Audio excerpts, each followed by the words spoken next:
menangis, Alina yang sendu.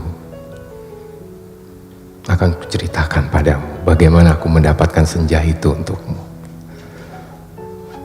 Sore itu, aku duduk seorang diri di tepi pantai, memandang dunia yang terdiri dari waktu, memandang bagaimana ruang dan waktu bersekutu, menjelmakan alam itu untuk mataku. Di tepi pantai, di tepi bumi, semesta adalah sapuan warna keemasan dan lautan adalah cairan logam.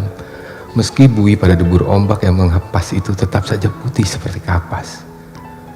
Dan langit tetap saja ungu, dan angin tetap saja lembab dan basah, dan pasir tetap saja hangat ketika kususupkan kakiku ke dalamnya. Kemudian tiba-tiba senja dan cahaya gemetar. Keindahan berkutat melawan waktu dan aku tiba-tiba teringat padamu. Barangkali senja ini bagus untukmu, pikirku.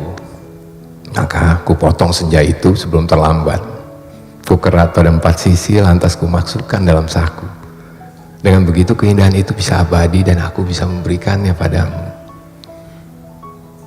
Setelah itu aku berjalan pulang dengan perasaan senang dan aku tahu kamu akan menyukainya. Karena aku tahu itulah senja yang selalu kamu bayangkan untuk kita. Aku tahu kamu selalu membayangkan hari libur yang panjang, perjalanan yang jauh, dan barangkali sepasang kursi malas pada sepotong senja di sebuah pantai di mana kita akan bercakap-cakap sembari memandang langit sambil berangan-angan, sambil bertanya-tanya apakah semua ini memang benar-benar telah terjadi. Kini, senja itu bisa kamu bawa kemana-mana. Ketika aku meninggalkan pantai itu, kulihat orang-orang datang berbondong-bondong. Ternyata mereka menjadi gempar karena senja telah hilang. Kulihat cakrawala itu berlubang sebesar kartu pos. Alina sayang, semua ini telah terjadi dan kejadiannya akan tetap seperti itu. Aku telah sampai ke mobil ketika di antara kerumunan itu kulihat seseorang menunjuk-nunjuk ke arahku. Dia yang mengambil senja itu. Saya lihat dia yang mengambil senja itu. Kulihat orang-orang itu melangkah ke arahku. Melihat gelagat itu aku segera masuk mobil dan tancap gas. Catat nomornya, catat nomornya. Aku melejit ke jalan raya, aku kebut mobilku tanpa perasaan panik. Aku sudah berniat memberikan senja itu untukmu. Dan hanya untukmu saja Alina. Tak seorang pun boleh mengambilnya dariku. Cahaya senja yang kemasan itu berbinar-binar di dalam saku.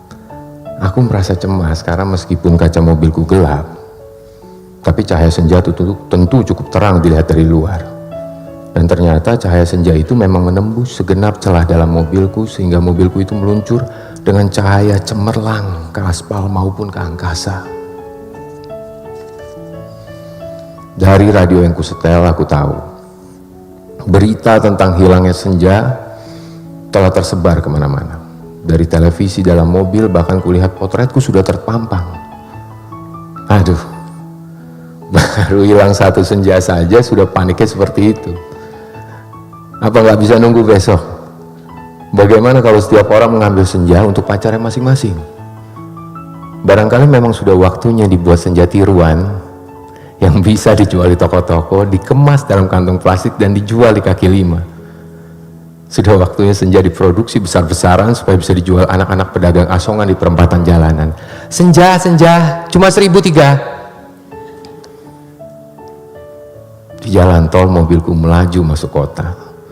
Aku harus hati-hati karena semua orang mencariku. Sirene mobil polisi meraung di mana-mana. Cahaya kota yang tetap gemilang tanpa senja membuat cahaya kemasan dari dalam mobilku tidak terlalu kentara. Lagi pula di kota tidak semua orang peduli apakah senja hilang atau tidak. Di kota kehidupan berjalan tanpa waktu. Tidak peduli pagi, siang, sore atau malam. Jadi tidak pernah penting senja itu ada atau hilang. Senja itu cuma penting untuk turis yang suka memotret matahari terbenam. Boleh jadi hanya demi alasan itulah senja yang kubawa ini dicari-cari polisi. Sirene polisi mendekat dari belakang. Dengan pengeras suara, polisi itu memberi peringatan. Pengemudi mobil Porsche abu-abu metalik nomor SJ 19658A harap berhenti. Ini polisi. Anda ditahan karena dituduh telah membawa senja, meskipun tak ada peraturan yang melarangnya. Tapi berdasarkan apa? Aku tidak sudi mendengarnya lebih lama lagi. Jadi kulibas dia sampai terpental keluar pagar di tepi jalan. Kutancap gas dan menyalip-nyalip dengan lincah di jalanan. Dalam waktu singkat kota sudah penuh dengan raungan sirene polisi. Terjadi kejar-kejaran yang seru. Tapi aku lebih tahu seluk-beluk kota. Jalanan dengan cahaya yang bermain warna, gang-gang gelap yang tak pernah tercatat dalam buku alamat, lorong-lorong rahasia yang hanya diperuntukkan bagi orang-orang bawah tanah. Satu mobil terlempar jalan layang. Satu mobil lagi tersesat di sebuah kampung. Satu mobil lagi terguling-guling menabrak truk dan meledak lantas terbakar. Masih ada 2 polisi bersepeda motor mengejarku. Ini soal kecil. Mereka tak pernah bisa mendahuluiku. Dan setelah kejar-kejaran, beberapa lama mereka kehabisan bensin. Dan pengendara cuma bisa memaki-maki. Kulihat senja dalam saku bajuku masih utuh. Angin berdesir, langit semburat ungu, debur ombak menghempas ke pantai. Hanya padamulah senja ini kuserahkan, Alina. Tapi Alina, polisi ternyata tidak sekonyol yang kusangka. Di segenap sudut kota mereka telah siap siaga. Bahkan aku tak bisa membeli makanan untuk mengisi perutku. Bahkan di langit tanpa senja helikopter mereka menyorotkan lampu ke setiap celah gedung bertingkat. Aku tersudut dan akhirnya nyaris tertangkap. Kalau saya tidak ada gorong-gorong yang terbuka. Mobilku sudah kutinggal ketika memasuki daerah kumuh itu.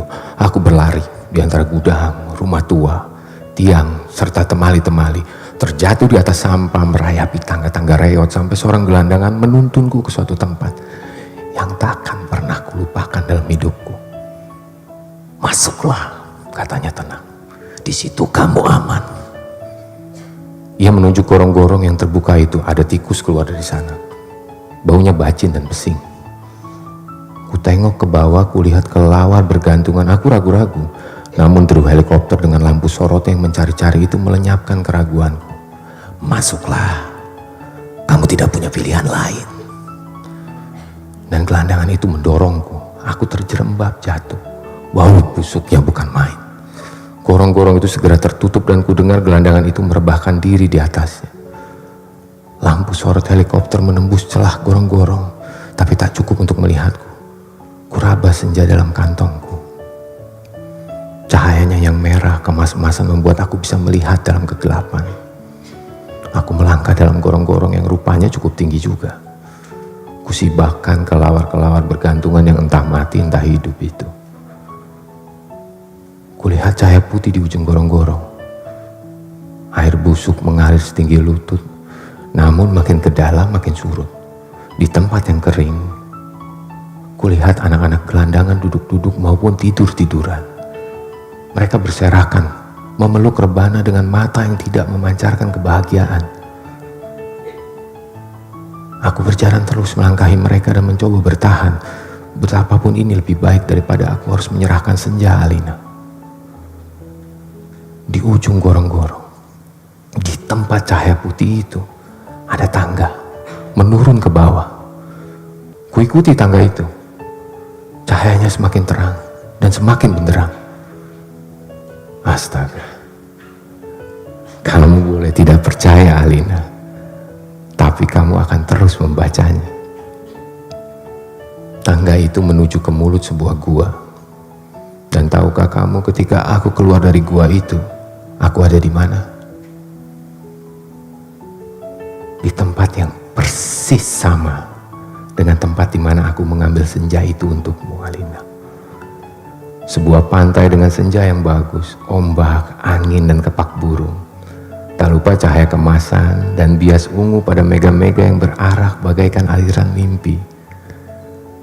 Cuma tidak ada lubang sebesar kartu pos. Jadi meskipun persis sama, tapi pasti bukan tempat yang sama.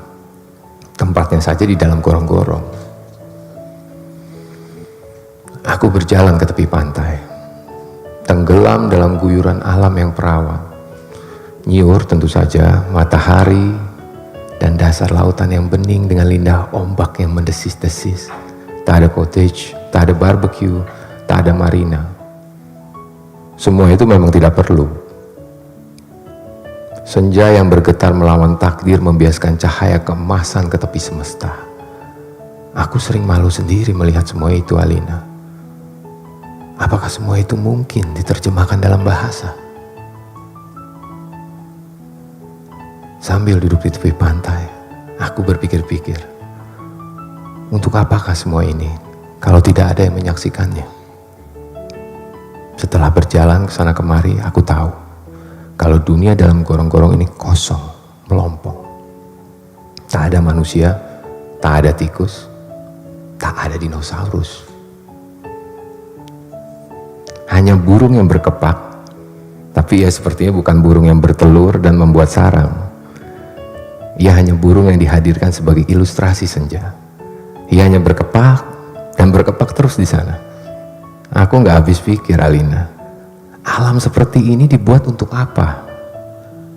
Untuk apa senja yang bisa membuat seseorang kepingin jatuh cinta itu?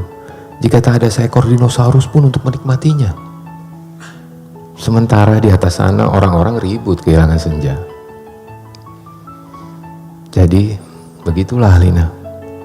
Ku ambil juga senja itu. Ku kerat dengan pisau Swiss yang selalu ku bawa pada 4 sisinya, sehingga pada cakrawala itu terbentuk lubang sebesar kartu pos dengan 2 senja di saku kiri dan kanan. Aku melangkah pulang. Bumi berhenti beredar di belakangku, menjadi kegelapan yang basah dan bacin. Aku mendaki tangga kembali menuju gorong-gorong bumiku yang terkasih. Sampai di atas, setelah melewati kelawar berkelantungan, anak-anak gelandangan berkaparan, dan air setinggi lutut, kulihat polisi berhelikopter sudah pergi. Gelandangan yang menolongku sedang tiduran di bawah tiang listrik sambil niup saksofon. Aku berjalan mencari mobilku. Masih terparkir dengan baik di supermarket. Tampaknya bahkan baru saja dicuci. Sambil mengunyah pizza, segera aku kebut mobilku menuju ke pantai dengan 2 senja di saku kiri dan kanan, lengkap dengan matahari, laut, pantai, dan cahaya kemasannya masing-masing. Mobilku bagai memancarkan cahaya ilahi. Sepanjang jalan layang, sepanjang jalan tol ku tancap gas dengan kecepatan penuh.